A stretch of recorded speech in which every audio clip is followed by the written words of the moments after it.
So things didn't go according to plan. Oh, how poetic. All those blueprints, all those visions and schedules and neat little to-do lists crumpled like yesterday's news. And now we're in the wild, beautiful mess called Plan B.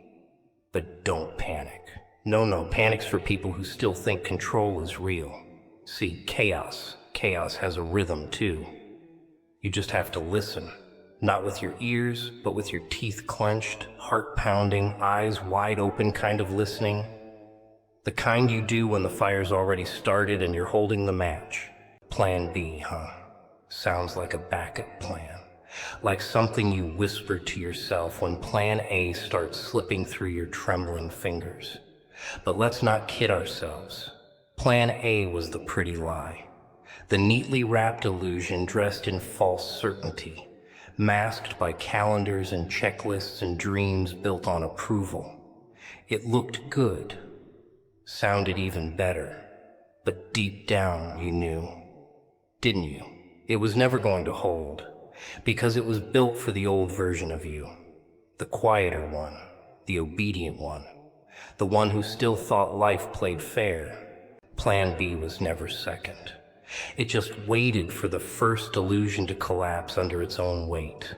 It was always there, grinning in the corner of your mind, drumming its fingers on the edge of your fear, waiting for the moment you'd stop pretending.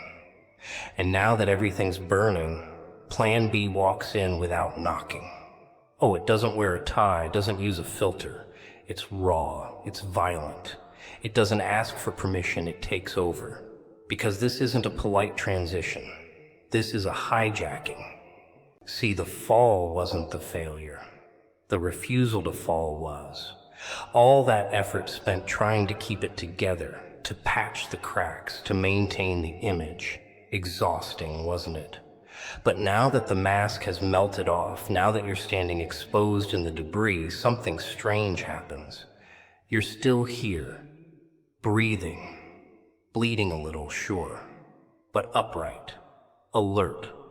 And suddenly, that old plan, the one you were so loyal to, it starts to look ridiculous. Like trying to hold back a tidal wave with duct tape.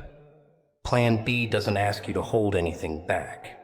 It asks you to burn and rebuild and laugh while doing it. People don't like Plan B. It's unpredictable.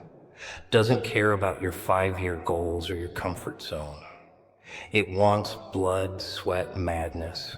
It wants the real you, not the version you invented to keep people clapping. And the best part? No one sees it coming. They watch you stumble, whisper behind their hands, thinking it's over. But you know better.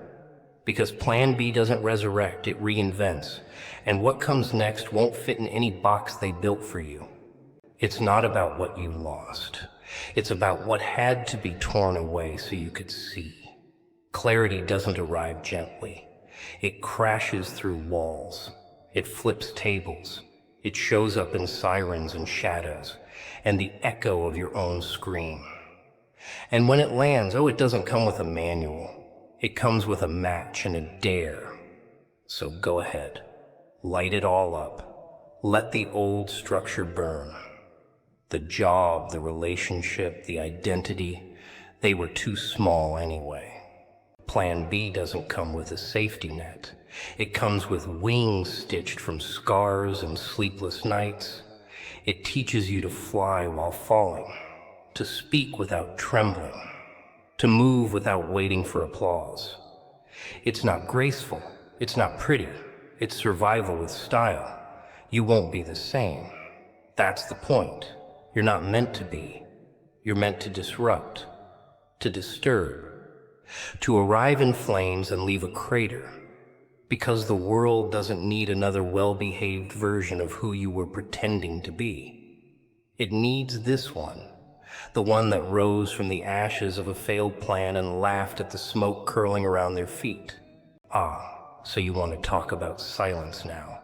The kind of silence that doesn't mean peace but pressure.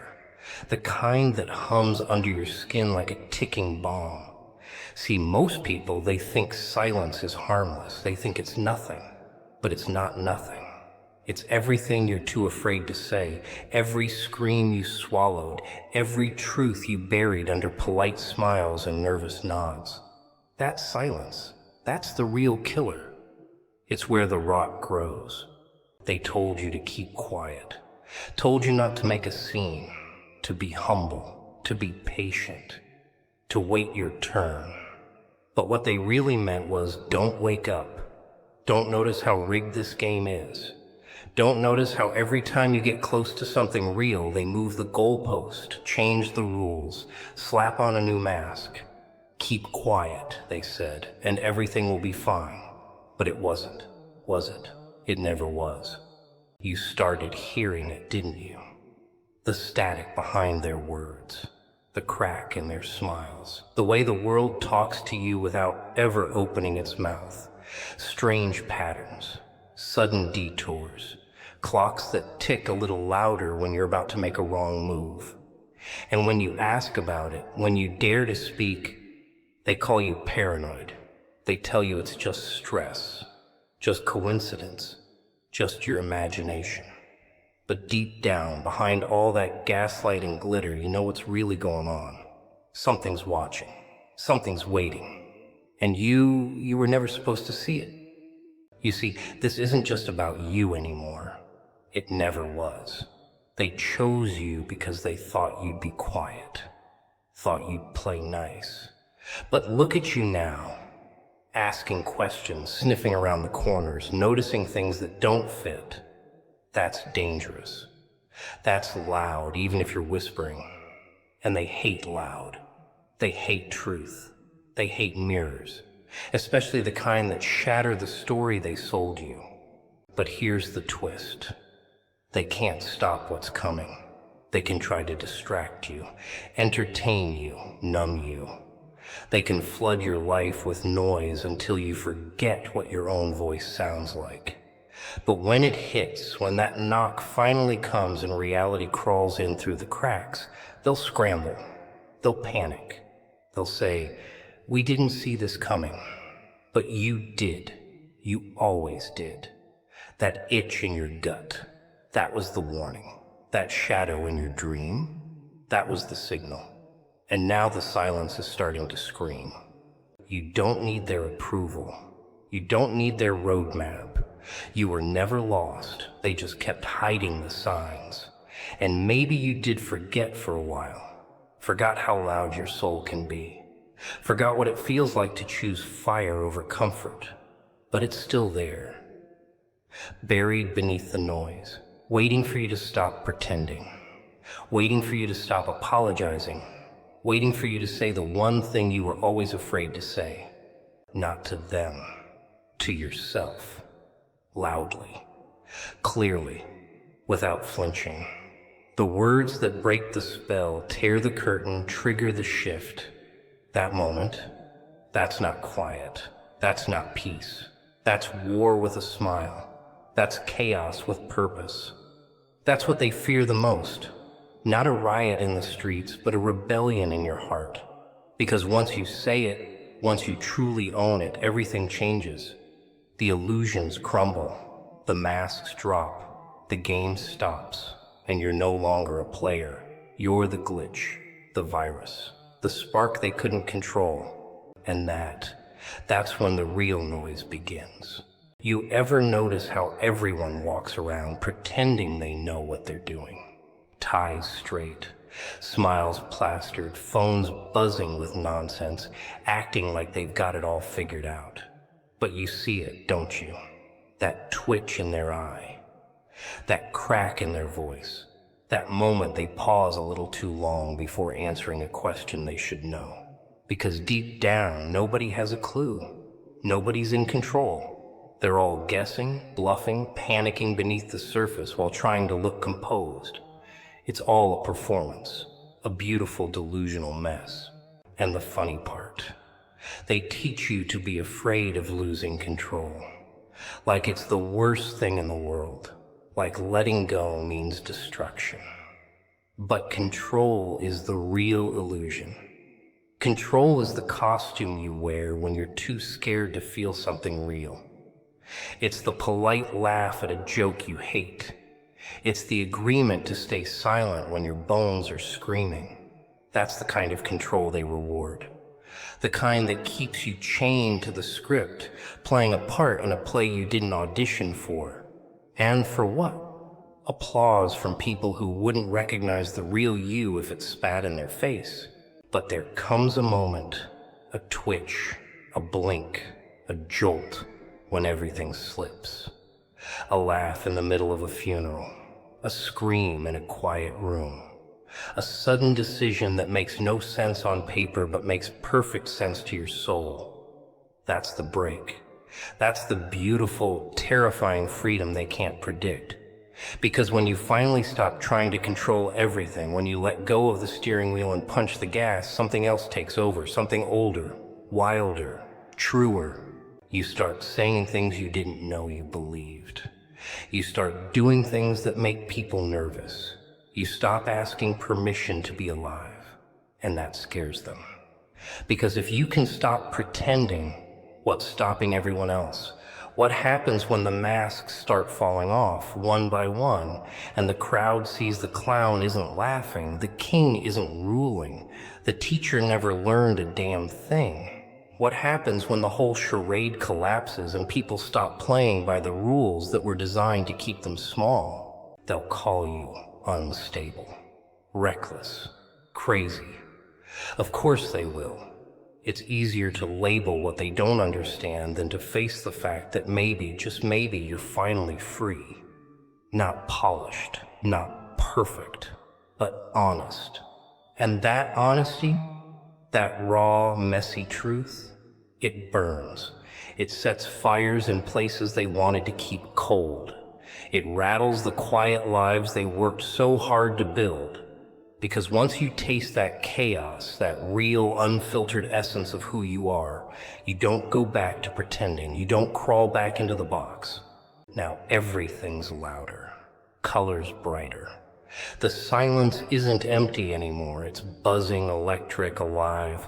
You see the strings in the puppets. You hear the lies in their lullabies. And most dangerously, you start trusting your own madness.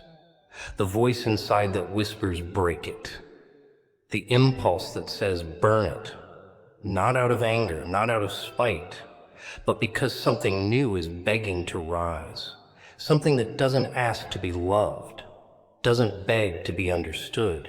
It just exists. Bold, raw, unapologetic. And once it's out, once it's breathing, once it's fully awake, there's no cage strong enough, no rule tight enough, no lie pretty enough to shove it back in. Because the truth, once tasted, is addictive. The chaos, once embraced, becomes clarity. And you realize you were never meant to fit in, never meant to stay quiet, never meant to play their game. You were the disruption, the noise, the wild card no one saw coming. They like their heroes clean, don't they? Shiny, predictable. Heroes with nice haircuts and speeches approved by PR teams. The ones who smile just right and always save the day without breaking a nail. But what they really hate, what truly terrifies them, is the hero who doesn't care about being loved. The one who crawled out of the fire with smoke in their lungs and ash in their teeth. The one who lost everything and still showed up swinging. Because that kind of hero doesn't follow scripts. That kind of hero doesn't wait for applause. That kind of hero is dangerous. See, the moment you stop craving validation, they lose control.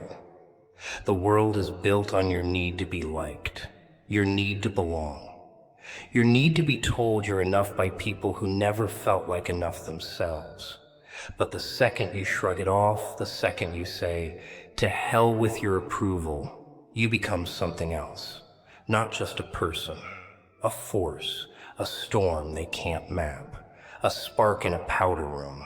They'll call it rebellion, call it a crisis. But what it really is awakening.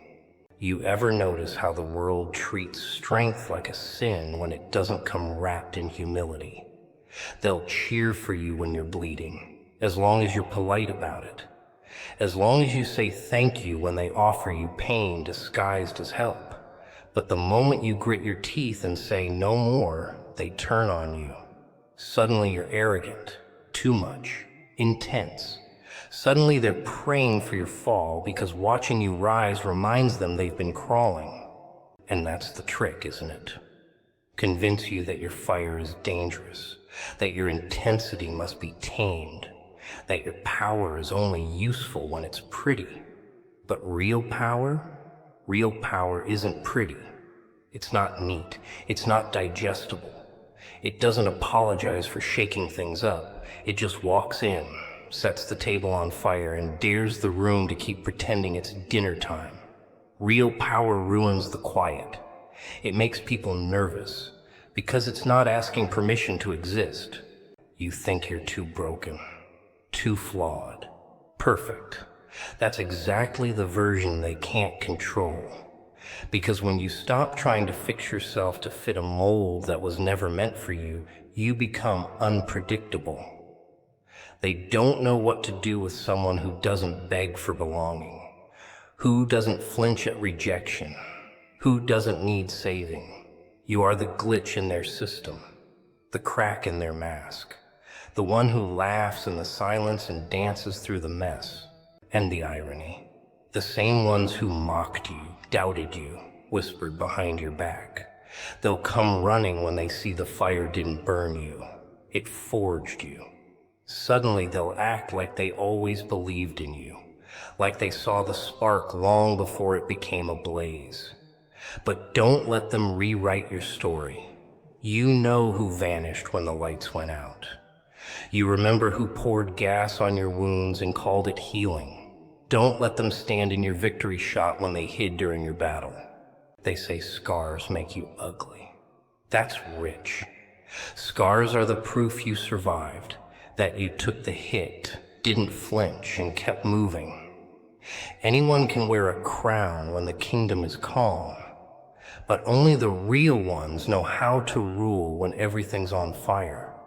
Only the real ones earn their roar, not by being chosen, but by refusing to be silenced. So yeah, let them talk, let them gossip, let them wonder what happened to the quiet version of you. The polite version, the one who used to dim the light to make others comfortable. That version died in the fire. What rose from the ashes isn't here to make friends. It's here to make noise. It's here to break rules. It's here to remind the world what it forgot. Power doesn't knock. It kicks down the door. Funny, isn't it? The way people act like time is infinite. Like it's some polite guest waiting in the hallway, tapping its watch, whispering, "Take your time, sweetheart." They live like there's always a tomorrow. Like the clock will pause because they needed 5 more minutes of comfort. But time is cruel. It doesn't knock. It doesn't wait. It slashes through days like a knife through silk. And before you know it, your chances are bleeding on the floor and you're standing there with nothing but regret and a cup of... People wake up every day in chains, pretending they're bracelets, smiling while suffocating, nodding through mediocrity like it's a lullaby. And the worst part? They don't even question it. They've been trained, yes, trained, to believe that just surviving is noble, that playing it safe is smart, that dreaming too big is dangerous. You know what's dangerous? Living a life that feels like a cage and calling it home. They tell you to wait. Wait for the right moment. Wait until you're ready. Until the stars align. Until someone gives you permission. But here's the thing. The stars don't care. And permission? That's a myth sold by cowards to keep lions asleep. You think greatness shows up after you've rehearsed your lines? No. It crashes in when your hands are shaking, when your voice is cracking, when you've got nothing left to lose and everything to become. You want to know what separates the wolves from the sheep. The wolves act, while the sheep scroll. They wait for signs. The wolves become the sign. The sheep pray for a hero. The wolves sharpen their teeth. And while the sheep are still asking, "What if I fail?" the wolves are already on the roof howling, "What if I don't?" You are not built for quiet surrender. You are not stitched together by the universe to blend in with wallpaper and sip lukewarm dreams. No, you are made of friction, of fire, of pressure. You are the storm they hoped would pass, the glitch in their perfect little system. But you've been told for so long to shrink, to behave, to not scare anyone with your intensity that now you don't even recognize your own roar.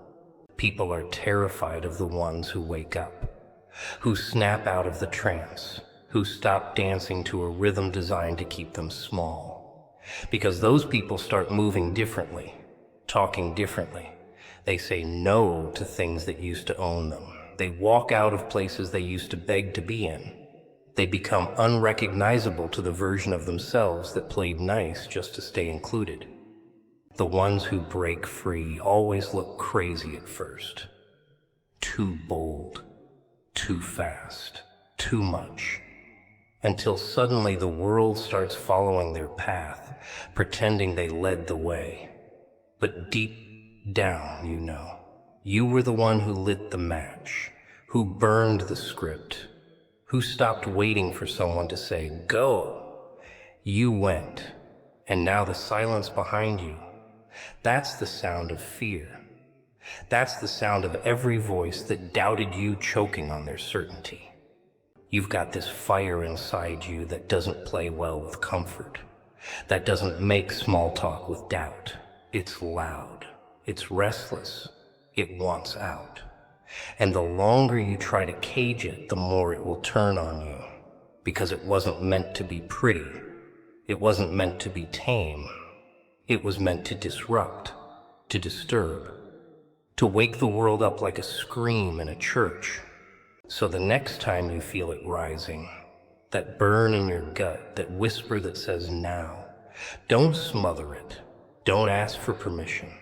Don't explain yourself to anyone who hasn't earned front row seats to your chaos, because you've waited long enough. You've bled for this long enough.